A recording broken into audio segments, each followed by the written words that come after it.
नमस्कार, मैं ब्रजेश कुमार स्वागत करता हूं आपका YouTube channel math with Brajesh Kumar पे। तो चलिए आज फिर जो 2021 में पूछा गया था प्रश्न बिहार बोर्ड के 10th एग्जामिनेशन में, उस प्रश्न की सीरीज को आगे बढ़ाते हैं। आज प्रश्न है, यदि द्विघात बहुपद 5x² माइनस 7x प्लस 1 के शून्यक अल्फा और बीटा हो। यदि द्विघात बहुपद 5x² माइनस 7x प्लस 1 के शून्यक अल्फा और बीटा हो तो 1/अल्फा प्लस 1/बीटा का मान निकालें। 1/अल्फा प्लस 1/बीटा का मान निकालें। ध्यान दीजिएगा, हमारे पास एक द्विघात बहुपद दे रखा है। क्या दे रखा है? द्विघात बहुपद। द्विघात बहुपद में आप बताइए, यहाँ x² का कोएफिशिएंट कितना है? 5।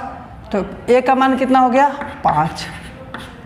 x का कोएफिशिएंट कितना है? -7 गुणक x का गुणक कितना है? -7। तो b का गुणक हो गया -7 और c कितना हो गया बाबू? 1 हो गया। इस प्रकार से आप देख रहे हैं कि जो द्विघात बहुपद दिया हुआ था उसमें a का मान है 5, b का मान है 7, c का मान है 1। हम चाहते हैं कि इसके शून्यक दिया हुआ है, अल्फा दिया है और बीटा। तो आप जानते हैं शून्यकों का योग क्या होता है? शून्यकों का योग होता है -b/a। तो alpha plus beta minus b का मान क्या है? -7 और a का मान कितना है बाबू? 5। तो अल्फा प्लस बीटा कितना हो गया? माइनस माइनस में गुना करेंगे प्लस 7/5। अल्फा प्लस बीटा कितना निकल गया? 7/5। मतलब शून्यकों का योग जो हो गया 7/5। अब हम निकाल लेते हैं शून्यकों का गुणनफल। अल्फा इंटू बीटा क्या होता है? c/a। अल्फा इंटू बीटा, इसको क्या कहते हैं? शून्यकों का गुणनफल। c कितना दे रखा है? 1 और a कितना है? 5। तो अल्फा इंटू बीटा कितना हो गया? 1/5। उम्मीद कर रहे हैं इतना बात आपको समझ में आ रहा होगा कि शून्यकों का जो योगफल हो गया वो हो गया 7/5 और गुणनफल हो गया 1/5। गुणनफल हो गया 1/5। प्रश्न में हमसे पूछा क्या है कि 1/अल्फा प्लस 1/बीटा का मान बताएं। तो देखिए हम इसको थोड़ा सा रफ करते हैं और ध्यान दीजिएगा। हमसे पूछा है कि इसको 1/अल्फा प्लस 1/बीटा का मान बताएं। तो 1/अल्फा प्लस 1/बीटा, तो अल्फा और बीटा कैल्शियम निकालेंगे। तो अल्फा इंटू बीटा, अल्फा से डिवाइड कीजिए अल्फा को, अल्फा से भाग दीजिए अल्फा इंटू बीटा में, तो अल्फा कटेगा, क्या बचेगा? बीटा। बीटा में 1 से गुना करेंगे तो बीटा। फिर बीटा को भाग दीजिए बीटा से बीटा कट गया, क्या बचा? अल्फा। अल्फा में 1 से गुना करेंगे अल्फा। क्या हो गया? Alpha plus beta. और यहाँ क्या हो गया? Alpha into beta. Alpha plus beta क्या था? 7/5 और अल्फा इंटू बीटा कितना था? 1/5 था। तो अब ध्यान दीजिए, 7/5 इंटू 5 चला जाएगा ऊपर, 1 हो जाएगा नीचे, 5 से 5 कट जाएगा। इस सवाल का उत्तर कितना हो जाएगा? 7। अर्थात 1/अल्फा प्लस 1/बीटा का जो मान होगा कितना होगा? 7 होगा। एक तरीका तो ये हुआ। दूसरा तरीका आप क्या कर सकते थे इस क्वेश्चन को करने के लिए? उस चीज़ को देखिए, और वो भी बहुत अच्छा तरीका है। इसे मिटा लेते हैं। ध्यान दीजिएगा, इसके सिवा जो दूसरा आप काम कर सकते थे इस प्रश्न को करने के लिए, वो क्या कर सकते थे आप? यहाँ से a हो गया 5, b हो गया -7, c हो गया 1। हमसे पूछा क्या है? 1/अल्फा प्लस 1/बीटा। 1/अल्फा प्लस 1/बीटा। आप इसका बट्टा पक्का जोड़ बनाइए। अल्फा बीटा का लघुत्तम हो गया alpha into beta. Alpha into beta. कोई परेशानी? अब अल्फा से भाग देंगे तो अल्फा कटेगा, क्या कटेगा? अल्फा कटेगा, क्या बचेगा? बीटा। बीटा से 1 में गुना करेंगे बीटा, प्लस बीटा से भाग दीजिए, क्या कटेगा? बीटा। बीटा में 1 से गुना कीजिए, बीटा से भाग दीजिएगा तो बीटा कट जाएगा, क्या बचेगा? अल्फा।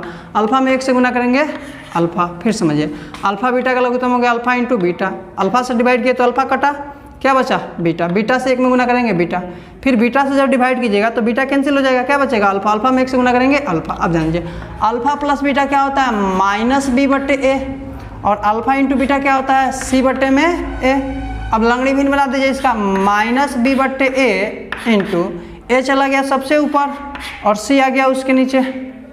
a से a क्या हो जाएगा? कैंसिल हो जाएगा, क्या बचा? -b/c। ध्यान दीजिए, b का मान कितना है? -7 और सी का मान कितना है 1, माइनस से माइनस में गुणा करेंगे +7। तो इस तरह से इस सवाल का उत्तर कितना हो गया 7। तो आप पहले तरीका से करें या फिर इस तरीका से करें, दोनों ही तरीका बहुत अच्छा है। आपके एग्जाम में जैसे माइंड में क्लिक करें आप वैसे कर सकते हैं। उम्मीद करते हैं ये प्रश्न आपको बहुत अच्छे से समझ में आया होगा। चलिए इसके बाद एक और प्रश्न को हम लोग लेते हैं। प्रश्न है कि द्विघात सूत्र का प्रयोग करें, समीकरण इतना इतना का हल निकालें। हमें द्विघात सूत्र का प्रयोग करना है और समीकरण का हल निकालना है, ध्यान दीजिएगा। चलिए प्रश्न है कि द्विघात सूत्र का प्रयोग कर समीकरण x² + 12x + 35 = 0 का हल निकालें। मतलब हमें x के ऐसे मान को ढूंढना है जो इस समीकरण को क्या कर दे, सेटिस्फाइड कर दे। तो चलिए ध्यान देते हैं, यहाँ पे हमें सबसे पहले द्विघात सूत्र लगाना है। तो द्विघात सूत्र होता क्या है, x = -b ± (√b² - 4ac/2a) बटे में 2a। तो सबसे पहले हमें यहाँ से क्या ढूंढना पड़ेगा, a, b और c का मान ढूंढना पड़ेगा। आप जानते हैं x² में का जो भी गुणांक होता है उसको हम लोग 1 से डिनोट करते हैं। तो यहाँ पे कुछ नहीं है तो आप 1 समझ सकते हैं ऐसे। तो x² का गुणांक कितना हो जाएगा 1, मतलब a का मान कितना हो गया 1। x में कितना गुणा किया है 12, b का मान हो गया 12 और अचर पद क्या है c कितना दिया है 35 दिया है। तो इस तरह से a का मान हो गया 1, b का मान हो गया 12, c का मान हो गया 35 द्विघाती सूत्र से या द्विघाती सूत्र क्या होता है, अभी लिखे x = -b ± (√b² - 4ac/2a) अब ध्यान दीजिए x माइनस b का मान कितना है 12 प्लस माइनस (√b² क्या हो गया 12 का स्क्वायर माइनस 4 a का मान 1 c का मान 35 बटे में 2 × a का मान कितना हो गया 1 हो गया। उम्मीद करते हैं आपको दिखाई अच्छे से दे रहा होगा और ऑडियो वीडियो में भी कोई दिक्कत नहीं होगा। चलिए नेक्स्ट देखते हैं आगे क्या कर सकते हैं इसका। x = -12 प्लस माइनस (√12 का स्क्वायर करेंगे 144 माइनस 4 × 4 4 से 35 5 चौके 20 4 3 12 2 14 140 बटे में 2। अब आगे देखिएगा आप, उम्मीद करते हैं कि ऊपर भी दिखाई देगा, लाइट की कोई समस्या नहीं होगी। तो चलिए हम आगे देखते हैं इसको। नेक्स्ट है स्टेप हमारा, यहाँ ध्यान दीजिए x = -12 प्लस माइनस और (√12) कितना हो जाएगा 144 में से 40 जाएगा 4, 144 में से 140 जाएगा कितना होगा 4 बटे में 2। अब क्या कर सकते हैं x = -12 प्लस माइनस 4 का वर्गमूल 2/2।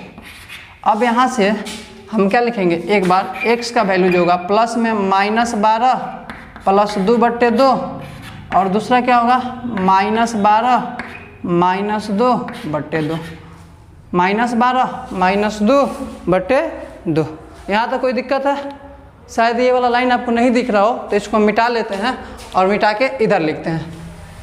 तो ध्यान दीजिएगा, हम इसको मिटा लेते हैं या फिर यहाँ नीचे लिखते हैं, शायद यहाँ नीचे दिखे। तो x = एक हुआ -12 प्लस 2/2 और दूसरा -12 - 2/2। ध्यान दीजिए -12 में 2 करेंगे माइनस का 10/2 और -12 - 2 -14/2। 2 × 10 2 × 7 14। x का मान कितना हो गया -5 और -7।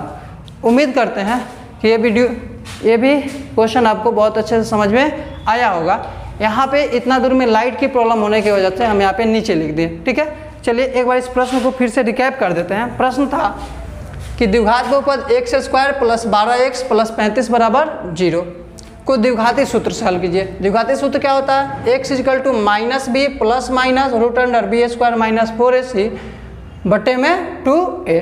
अब इसके लिए हमें a b c का मान निकालना पड़ा। तो x स्क्वायर में जो गुणा करता है a, x में जो गुणा करेगा b, और जो अचर पद हुआ c हो गया। द्विघाती सूत्र क्या हुआ? अब देखिए x स्क्वायर 1, x मतलब b का मान 12, c का मान हो गया 35। द्विघाती सूत्र से x बराबर minus b plus minus root under b square minus 4ac बटा में 2a।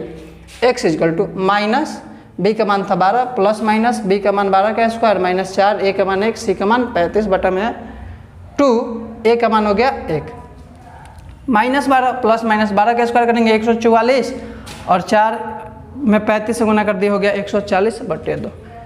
बाकी कुछ नहीं, 144 में से 40 जाएगा, कितना होगा 4, 4 का वर्गमूल कितना हो गया 2। अब यहाँ से देखिए 2 भागों में बटेगा, एक बार प्लस में एक बार माइनस में, तो वही काम, एक बार माइनस 12 प्लस 2 और एक बार माइनस 12 माइनस 2 किया गया।